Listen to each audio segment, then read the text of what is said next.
Oke guys. Oke, kali ini kita memiliki satu unit tes, yakni Toyota Race. Dan bukan race sembarangan, ini merupakan Race GR Sport with TSS. Nanti kita akan jelaskan apa itu TSS. Ini merupakan tipe tertinggi ya. Buat kalian yang baru masuk ke channel ini, jangan lupa berikan like, subscribe, dan share ke sosial media kalian kalau kalian suka dengan channel ini. Karena dukungan kalian itu sangat membantu channel ini untuk berkembang lebih baik lagi. Jadi sebelum kita membahas semuanya, saksikan bumper berikut ini.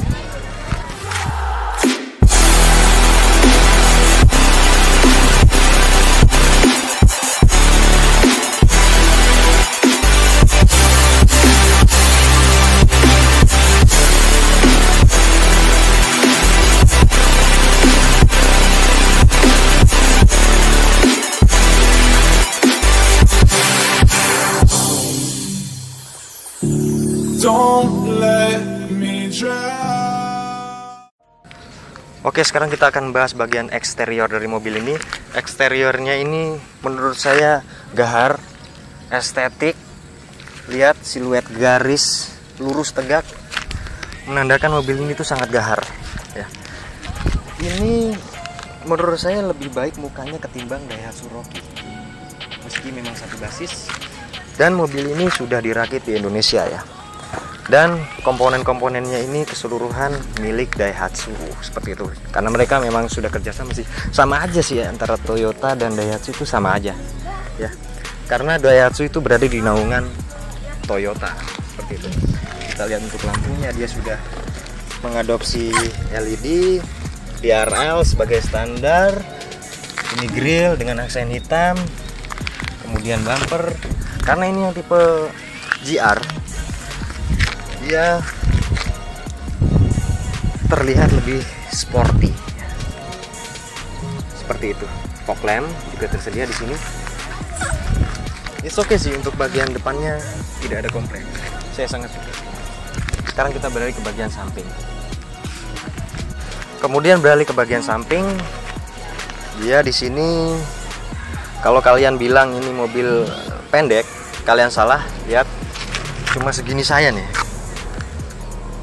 Ya, ini ground clearance-nya sekitar 200 mm, yang artinya itu sama dengan Mitsubishi Xpander atau mirip-mirip Honda BR-V seperti itu. Panjangnya juga sekitar 4 meter lebih sedikit, dan disertai body kit samping yang menandakan mobil ini jadi semakin sporty. Ada emblem GR di sini ya, Gazoo Racing ya. Ini merupakan divisi sportnya Toyota. Kalau kalian belum tahu, emblem turbo di sini karena Toyota sangat bangga sekali dengan mesin turbonya ya. Kemudian di bagian samping ini door handle model chrome. Ada fender di sini. Ban ukuran 205 60 ring 17 untuk yang varian 1000 cc. Ya, untuk yang varian 1200 dia velgnya 16 inci. Bannya Dunlop NSF di sini, dan ada beberapa race yang konon katanya ada yang pakai ban GT radial. Memang sih ban itu berpengaruh sih. Cuman menurut saya sama aja. Velgnya di sini single tone hitam dipadukan dengan fendernya. Oke lah. Mantap. Dan sudah tersedia talang air di sini. Selebihnya oke. Kita beralih ke belakang. Kemudian di bagian belakang, lihat siluet garis patah-patahnya ini. Ini cukup atraktif. Ada emblem GR Sport di sini, Race. Ini saya kurang paham. Ini emblem apa sih sebenarnya ya? Kenapa enggak emblem turbo yang di samping kanan kiri itu enggak ditaruh sini aja, jadi Race Turbo gitu. Jadi lebih proper. Oke, nggak masalah. Wiper sudah tersedia, belum ada elemen pemanas di sini atau rear defogger. Spoiler. Lampunya sudah mengadopsi LED. Kemudian tersedia kamera parkir. Oke di sini. Cukup atraktif untuk bagian belakang ini. Sangat menarik ya. Kita akan buka bagasinya. Apa isinya? Belum elektrik ya. maklum harga mobil 200 sampai 300 jutaan. Oke, kapasitasnya cukup besar. Ya nggak besar-besar amat sih sebenarnya sih. Ini ada partisi. Partisinya ini bukan terbuat dari hard, tapi soft. Jadi keuntungannya dia itu ini bisa dilipat, diambil cukup mudah. Tapi kelemahannya di sini kita nggak bisa naruh apapun di sini karena akan melenyot ke bawah, lihat nih. Ya seperti itu ini separatornya. Jadi menurut saya agak kurang rapi gitu. Kenapa nggak dikasih yang hard plastik aja ya, seperti itu. Kemudian ini ban serep full size di sini ya, sama dengan ban yang di luar, full size. Kemudian ini itu bisa diatur ketinggiannya, tapi dia nggak rata lente juga. Ya oke lah, beberapa koper di sini mungkin ada 3 koper medium muat di sini. It's okay. Oke, saya sudah berada di row kedua dari race. Dan duduk di sini itu menurut saya agak kurang nyaman kalau perjalanan jauh ya. Nggak disarankan untuk perjalanan jauh. Memang di sini muat untuk 3 orang, 3 seat karena headrest tersedia 3 buah. Kemudian seat belt tersedia juga untuk 3 buah, seperti itu. Jadi tidak ada pengecualian. Ini posisi duduk saya, posisi mengemudi saya. Saya tingginya 165 cm. Cukup oke, berada di dalam sini. Headroom memadai, legroomnya ya pas-pasan sih sebenarnya. Kalau ya, ukuran badan kalian tingginya sekitar 170-an lebih, mungkin agak kurang nyaman di sini ya. Dan tidak ada tersedia entertainment apapun di sini, hanya ada soket lighter di sini. Ya soket lighter ini ada slot USB. Di sini hanya 1 buah, jadi kalau ada 3 penumpang full pengen ngecas semua itu harus gantian. Kemudian ada cup holder di sini hanya 1 buah, 2 buah di belakang kanan kiri. Ya, tidak ada material yang empuk-empuk di sini. Joknya ini agak tegak sebenarnya. Joknya agak tegak tapi dan dia tidak tersedia beberapa step untuk rebahan ini joknya. It's okay sih sebenarnya. Cukup lumayan nyaman di sini.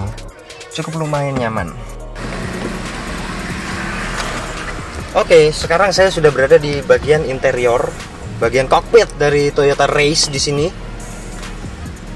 Kita akan membahas ulas tuntas di bagian depan sini. Saat saya duduk, menutup itu bisa dari door trim ini atau pegangan ini. Jadi ini seperti mobil premium. Jarang ada sih yang begini-begini ya. Paling Rasterios. Posisi duduk saya boleh bilang joknya sudah head adjuster ya. Kemudian sudah bisa reclining, kemudian maju mundur. Setirnya dia sudah bisa tilt, tapi belum telescopic steering. Padahal saya sangat berharap telescopic steering itu jadi standar juga lah buat mobil-mobil di Indonesia ya. Seperti itu. Posisi duduk cukup pas untuk yang tingginya 160-165 cm. Kalau lebih dari itu mungkin agak kurang pas dan kurang proper. Tapi saya sih proper aja ya. Setir dibalut dengan kulit di sini. Bahan soft material, banyak tombol di sini. Ada tombol volume, kemudian angkat telepon, kemudian untuk pengaturan MID pada instrumen cluster, ada adaptive cruise control di sini, ada pedal shift, kemudian tuasen dan kawan-kawan. Ini wiper sudah intermittent, oke, cukup sih. Nah ini material dari bagian dashboard ini, keseluruhan material sih sampai door trim ini nggak ada yang soft, jadi semua hard plastik. Hanya di bagian door trim ini nih, sandaran tangan ini terbuat dari soft, bahan yang cukup empuk di sini. Oke. Kemudian head unitnya ini, ya. Head unitnya ini menurut saya untuk mobil di harga segini is oke lah. Cuman dia ini belum untuk race, dia ini belum terkoneksi Apple CarPlay, tidak seperti Daihatsu Rocky ya. Dianya hanya tersedia fitur Bluetooth, kemudian tiling itu membutuhkan aplikasi dari pihak ketiga. Jadi agak jadul sih ini sebenarnya. Tapi kalian bisa ganti head unit di ya di toko-toko audio lah ya, itu cukup oke. Layarnya ini cukup bagus. Saya suka layar seperti ini. Kemudian AC-nya ini sudah digital, tapi pengaturannya pakai tombol sih. It's okay lah di sini ya. Dia sudah auto, jadi ini yang dinamakan climate control. Seperti itu. Yang disayangkan di sini dia tidak bisa pengaturan semburan arah angin ke kaki, ke muka atau ke badan. Ke muka doang sih ini bisanya sih. Ke kaki nggak bisa. Seperti itu. Ya seperti ini. Menghidupkan mobil hanya dengan start stop engine button. Kemudian ini tuas transmisinya, tuas transmisi dia ada dua pilihan. Yang pertama adalah CVT, kemudian yang kedua itu adalah manual 5 speed, seperti itu. Tuas transmisinya juga cukup smooth, dibalut dengan aksen piano black di sini. Park brake di sini mechanical, ya belum elektrik. Oke, di sini ada konsol tengah yang tidak terlalu lega sebenarnya. Kemudian untuk akomodasi, dia tersedia laci penyimpanan tertutup di sini, tidak terlalu lega. Cup holder di bagian door trim cukup 2 buah. Kemudian ada di sini juga ada cup holder. Cup holder ini cukup unik ya, karena kalau kalian naruh minuman di sini, otomatis saat menghidupkan AC, minuman kalian bisa dingin. Nggak jadi es batu juga, cuman bisa dingin gitu. Oke. Fitur keselamatan dia sudah ada airbag kanan kiri, dan total airbag katanya di sini ada 6, tapi menurut saya ada 8. Ini adalah airbag terbanyak yang pernah saya review. Mobil dengan airbag terbanyak 1, 2, kemudian 3, 4, 5, 6, 7, 8 di belakang. Untuk fitur keselamatan sangat terjamin di mobil ini. Apalagi dia sudah tersedia ABS, EBD, standar utama ya. Kemudian spionnya ini juga sudah blind spot monitoring. Jadi saat ada mobil akan menyalip atau motor akan menyalip itu akan ketahuan. Dia akan memberi peringatan seperti itu. Kemudian untuk instrumen klasternya di sini, dia ini digital, cukup baik di sini.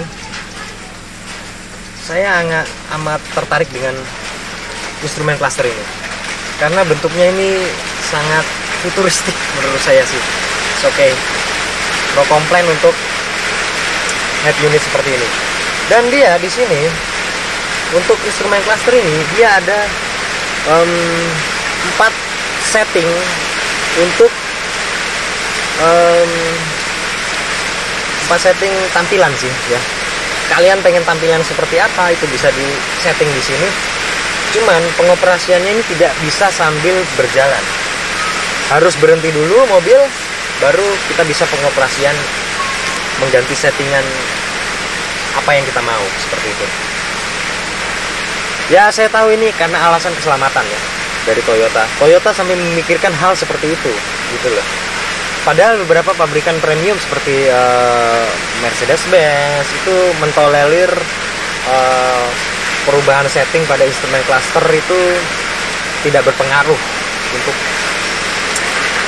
konsumennya gitu. Karena kadang kan mood kita ini beda-beda nih. Kadang kita ada di tol, kita nggak mood nih, cuma nyetel audio, kita bisa bermain-main mengganti settingan instrumen cluster. Kadang kita itu moodnya berbeda-beda seperti itu. Tapi oke lah, ini mobil yang cukup oke seperti itu. Oke, membahas mengenai pengendalian. Pengendaliannya ini saat dites di Sunter beberapa waktu lalu, itu pengendaliannya cukup baik ya. TNGA-nya ini cukup baik, cuman rasa dari DNGA, karena ini merupakan perakitan dari Daihatsu, jadi dia menggunakan Daihatsu New Global Architecture seperti itu. Banyak sih perbedaannya antara TNGA dan DNGA itu berbeda. Kalau TNGA itu pada Toyota itu seperti Toyota CHR, kemudian Prius, Corolla terbaru. Dengan adanya TNGA, mobil itu bakal berasa seperti mobil premium. Tapi DNGA atau Daihatsu New Global Architecture itu lumayan, cuman biasa aja ya, handlingnya biasa aja seperti itu, tidak terlalu wow. Kenapa tidak dipasang TNGA seperti Corolla atau Prius atau CHR ya? Kenapa? Itu sebuah pertanyaan. Kemudian untuk average konsumsi bahan bakar saat dites di tol maupun rute luar tol, untuk rute tol dalam kecepatan rata-rata 90 km per jam itu konsumsi BBM-nya itu di angka sekitar 21,3 km per liter. Kemudian rute luar tol itu sekitar untuk average kecepatan 22 km per jam dia mencatatkan konsumsi 13,3 km per liter. Cukup irit mobil ini dengan mesin kecil ya kan, mesinnya kecil, AC-nya ini saya agak heran dingin banget. Tadi waktu siang panas-panas itu meski mesinnya 1000 cc, saya berada di temperatur 24 derajat Celcius itu sangat dingin. Meski mesinnya kecil, dia nggak seperti mobil-mobil LCGC gitu yang 1000 cc, 1200 cc, nggak seperti itu. Ini cukup enak seperti itu ya. Kemudian yang akan kita bahas lagi adalah fitur Toyota Safety Sense. Jadi mobil ini dilengkapi radar ya, di keseluruhan mobil ini dilengkapi radar sehingga sangat membantu kita. Dia bisa mendeteksi mobil yang ada di depan kita sehingga kita bisa berancang-ancang seperti itu. Kemudian tersedia adaptive cruise control. Perlu diingat, adaptive cruise control pada mobil ini itu cukup baik. Kenapa saya bilang seperti itu? Karena hanya dia di kelasnya dengan ini harganya di rentang 250 juta sampai 260 juta ya.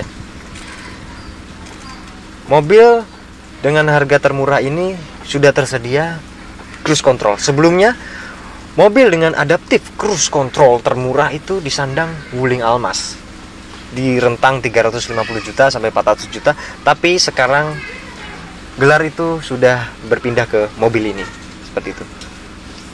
Cukup oke. Saudaranya Daihatsu Rocky, dia belum memiliki fitur seperti ini. Ini terbaik lah pokoknya. Ini sangat dipikirkan oleh Toyota ya, seperti tombol volume ini dibedakan tingginya loh, sampai ini dibedakan tingginya. Jadi power di sini.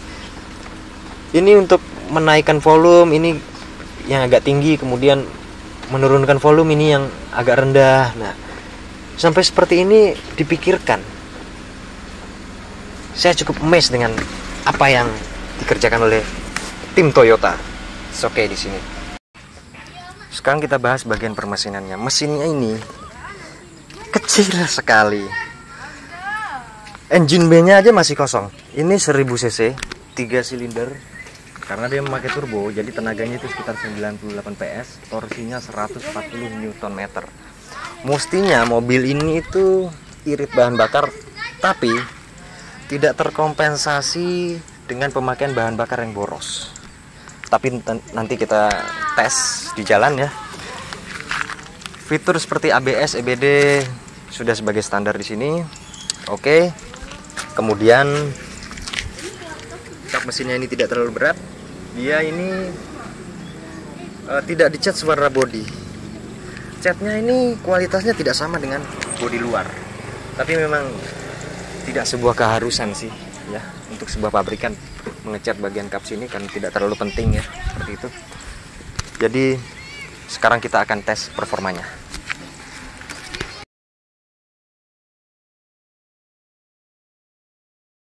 Oke, sekarang kita akan melakukan test drive Toyota Race ini. Kondisi di luar hujan deras banget. Kalau suara gua kurang kenceng mohon dimaklumi ya. Deras banget, bro. Tapi tidak menyurutkan semangat kita buat video ini. Iya gak guys? Yoman. Kita tes mobil ini Oke. Terlepas dari suara getaran pada mesin 3 silinder pada saat idle maupun pada saat berhenti, kemudian suara berisik hujan, maksud saya berisik apa ya? Ya begitulah intinya, suara bising mesin 3 silinder itu yang cukup mengganggu. Tapi laju mobil ini tuh cukup positif loh. Tenaganya ini cukup kuat, apalagi saat turbonya ini sudah terkumpul ya. Memang ada turbo lag, tapi masih bisa ditoleransi karena dia tersedia mode sport mode ya. Jadi RPM-nya itu langsung tinggi, lalu lag-nya itu jadi semakin sedikit, seperti itu. Saya ini berencana untuk mengetes bagaimana kinerja dari adaptive cruise control ini ya. Cuman kondisi hujan seperti ini agak menyulitkan, seperti itu. Mungkin kita akan buat part keduanya nanti, part keduanya ya. Jadi sekarang kita akan ulas saja bagian interiornya, seperti itu.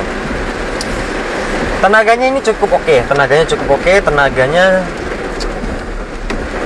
power maksimumnya itu 98 PS, torsinya 140 Nm, seperti itu ya. Dan perform aktualnya dari mobil ini itu pada saat dites oleh media independen di Indonesia itu dia mencatatkan waktu 0 ke 100 km per jam itu ditempuh dalam 11,1 detik. Itu artinya hanya selisih 0,1 detik dengan rival terkuatnya, yakni Kia Sonet. Kia Sonet itu perlu diingat, Kia Sonet bermesin 1500 cc, tenaganya 115 HP, torsinya 144 Nm. Sedangkan mobil ini 1000 cc turbo 3 silinder. Ya memang mesinnya lebih besar Sonet, cuman akselerasinya hanya berbeda 0,1 detik, seperti itu.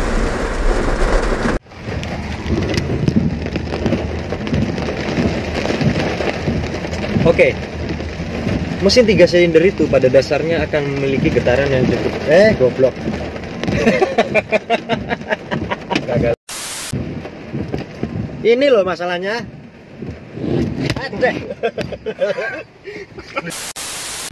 Oke, pada dasarnya mesin 3 silinder itu akan memiliki getaran yang cukup signifikan. Mobil ini juga bukan pengecualian ya. Tapi dia ada bushing. Kalau kalian lihat di bagian mesin itu ada semacam karet peredam yang berusaha untuk meredam getaran mesin agar minimal. Memang terbukti sih, cuman getaran itu masih terasa. Getaran itu masih terasa di dalam kabin ini, seperti itu. Berbicara mengenai adaptive cruise control, ya, ini merupakan satu-satunya di kelasnya. Mobil ini bersaing langsung dengan Kia Sonet dan Nissan Magnite. Tapi menurut saya pengendaliannya ini lebih baik ketimbang Nissan Magnite. Tapi sejujurnya bantingannya lebih dewasa Kia Sonet. Tapi itu masalah selera. Dan ini dia tersedia adaptive cruise control. Selama kita tes, fitur sistem ini tuh sebenarnya cukup reliable. Reliable itu dalam arti dia pada saat kita tes ya siang-siang itu dia belum pernah gagal untuk mendeteksi mobil yang ada di depan kita. Nggak sampai mengharuskan saya intervensi mobil yang akan saya tabrak di depan. Jadi dia cukup aman dan nyaman, seperti itu.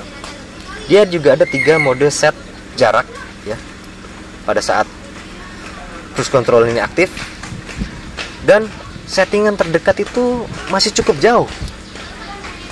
Oke, ada beberapa pabrikan premium dengan settingan jarak supaya tidak menabrak, itu ada yang lebih dekat. Tapi saya tahu ini adalah alasan keselamatan untuk konsumen. Jadi mungkin Toyota berpikir tidak perlu deket-deket amat, ya. Jauh sekalian aja. Karena memang kebanyakan driver-driver di Indonesia ini kan kadang ngantuk ya. Kadang ngantuk sampai lupa, apalagi pemakaian cruise control itu sangat membantu. Tapi ya begitu, kinerja kita sebagai manusia ini ya jadi seperti untuk apa hidup, ya kan? Semua dikerjakan pakai elektronik, ya kan? Tapi sayangnya setirnya ini belum autonomous, ya. Dia masih hanya sekedar cruise control, dan cruise controlnya ini baru bekerja di kilometer 30 ke atas. Di bawah kilometer 30 dia tidak bekerja. Sayangnya itu aja sih, ya, masalahnya. Jadi dia tidak bisa buat merayap di kemacetan. Tetap harus di angka 30 km per jam. Lumayan sih, di km 30, kilometer 30 dia sudah bisa mengaktifkan cruise control. Sempat gue punya Honda HR-V tahun 2016 waktu itu, ya, tipe SCVT, itu harus di angka 60 km baru bisa menjalankan cruise control. Ini di angka 30, jadi cukup oke. Tinggal kalian pilih settingan aja, mau 35 kilo jalan, mau 60 km per jam jalan, mau 100 km per jam. Tapi ingat, kalian harus tetap waspada saat berkendara. Utamakan keselamatan. Jika kalian membawa keluarga ataupun kalian tidak membawa keluarga, kalian harus ingat keluarga Anda menunggu di rumah. Seperti itu. Cruise control ini ada pedal shift tersedia dengan 7 speed. Jadi kalian bisa tinggal memilih kalian mau mode berkendara seperti apa sih. Kalau memakai ini CVT, untuk yang lebih sporty kalian memakai pedal shift. Jadi rasa manualnya itu ada seperti itu. Race ini merupakan varian tertinggi dan sempat inden sampai 9 bulan loh untuk yang tipe GR Sport, ya. Varian tertinggi, tapi ada beberapa slot kosong di sini. Kita lihat di bagian AC itu ada 3 buah, kemudian di sini ada 5 buah. Ada 4, 5, 6. Total ada 9 slot kosong di sini yang membuat kita bertanya-tanya, ini tuh bakal diisi apa lagi sih? Ya. Dia sudah tersedia Vehicle Stability Control, ya. Itu kalau Honda ya maksud saya. Ini ESC, Electronic Stability Control, maaf. Oke. Jadi kalau saya beli mobil dengan tipe tertinggi tapi masih ada slot-slot kosong seperti ini, itu rasanya kayak kurang gitu. Ini kan mobil, gue pengen beli mobil itu paling mahal, terbaru dengan tipe tertinggi yang pastinya komplit.